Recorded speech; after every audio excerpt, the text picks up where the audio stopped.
should be sitting pretty here in the early and mid stages of the game. If this goes the distance, though, T1 have the edge up. And in here, it's casually going to steal away a bunch of popcorn chicken. Oh. As BDD is making a little run to put down a ward. He did not expect to see Cuz here as over the wall goes Cuz. Do they have the damage? The flash forward, and there it is here at some of the jungler stats. For what does count, Kana might be in a little bit of trouble here, forced to flash the wall, but BDD still on the chase. We got an Ornn from the top side too, and now Kana, he does not have his flash, and soon he does not have his life as three people with amazing poise and never really get that nervous. We'll see if I caster cursed him here talking good, because we do have Klid coming up for the gank. Kana gonna steal it as his own ultimate, but he is dead meat up in the top. And then now they're actually gonna start up the Rift Herald right now. Now Faker is on a recall, so Rascal's gonna be the one that comes over here first. BDD is gonna be able to crash in that mid wave and potentially come over. We'll have to see what Klid actually wants to do here.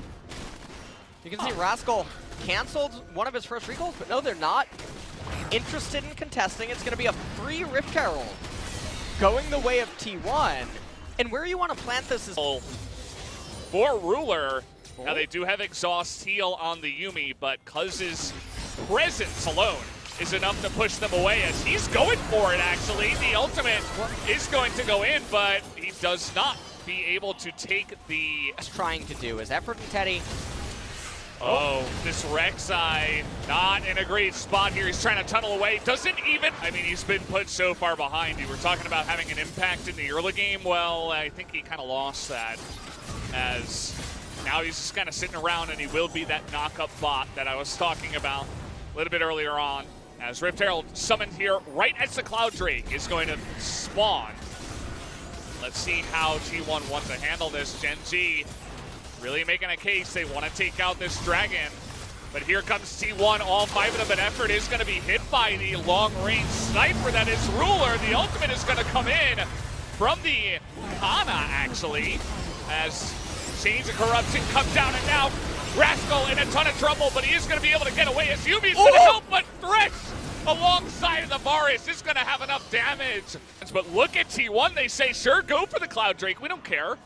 We'll take Baron under your noses, and this is something you were talking about. They can give away 1, 2, even 3 Cloud Drakes, as long as they don't give the soul away, because they will have higher value. As, okay, gonna land that Chains of Corruptions, the poke coming out from Teddy alone, as they have pulled off the dragon, and Klid is incredibly low. Rascal has to face check it, but the poke is huge from the side of Teddy.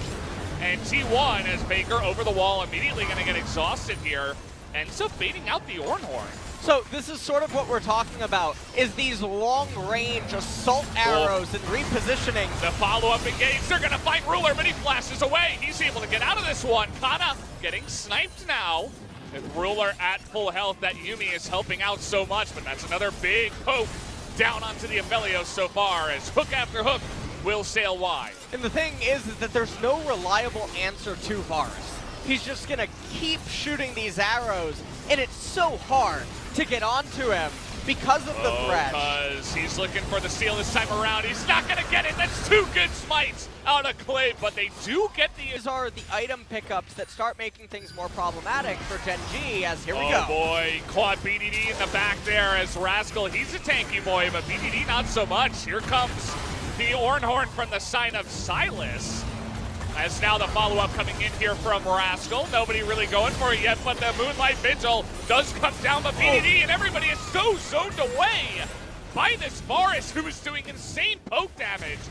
And it looks like there's just lots of posturing right now, but Cloud Dragon is up. You can see that top wave. Oh yeah. Lots of value there. Faker's gonna pick up the red buff. That'll be very valuable for this team fight. Klid is level 12. He's gonna be here we go. Klid.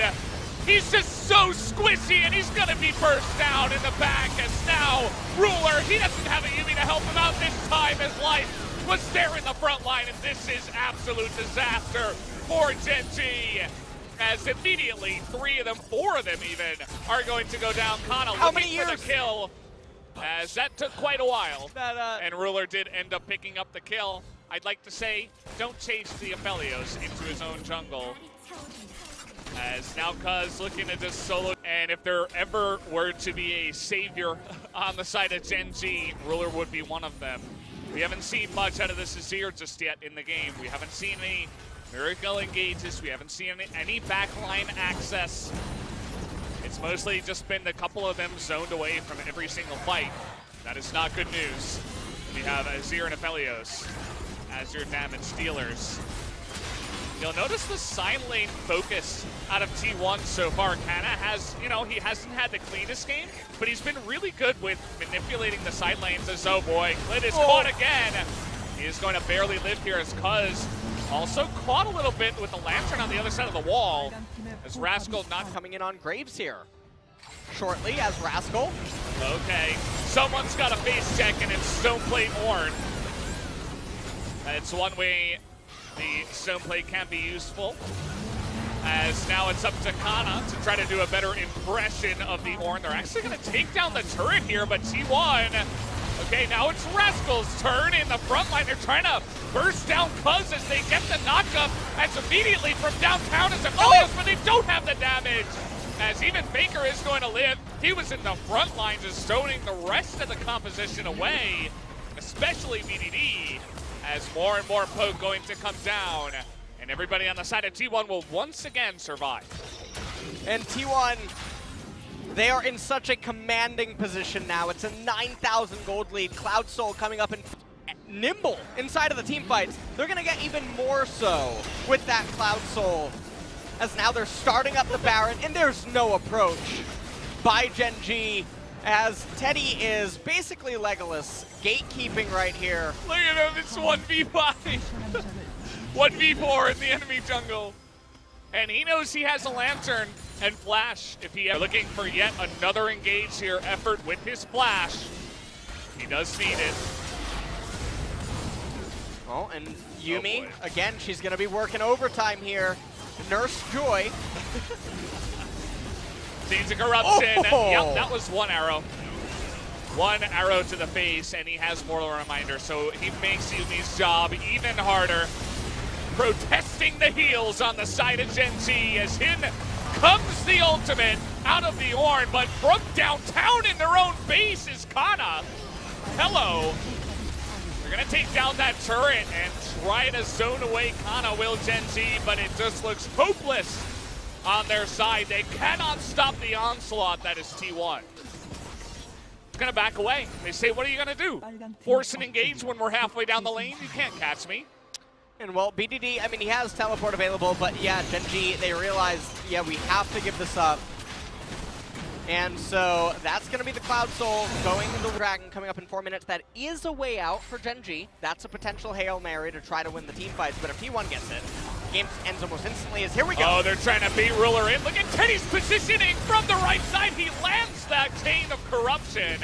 Ruler is going to have to cleanse that one away. And now Kana in the front line. Good timing on the Zhonya's, and the poke is huge, but they still get the kill. And it's 5v4 now for Gen.G. That is the... And so even in these dangerous situations, if T1 would get it, the game would end. The game wouldn't necessarily end. However, they are erring on the side of caution. Kana does have teleport. He's going to be able to come in here in just a second, because probably should eat the honey fruit. He's missing some HP, but no, he's just going to start it up. Yeah, this time around, T1 saying enough is enough. And with so many members outside of this fight, they are just going to be able to take it down. The spike comes down from Cuz, as now Kana is back with a vengeance, as you cannot get away from every single CC. Can Eladios do it, as he is doing insane AoE damage to that backline? But his ultimate now is down, and Clit is also down. And it doesn't look like Gen.G have the firepower to somehow manage to sustain, even though one of their turrets are on their last leg. I don't think it's possible, Valdez, but who knows? Elder will be captured by T1, yes, as the Baron does convert into that. So T1 should 99.999, repeating of course, should win the game. Well, thank you for that, LS. You gave us the stat, and I believe you are correct. As this time around, Kana, he's got Emperor's Divide. He's going to be looking for members. Ruler desperately trying to do it, but he's going to get hooked. Does have a Yuumi on his back, but the Nexus just going to be focused down. GG T1 will take game number 1 over Gen.G.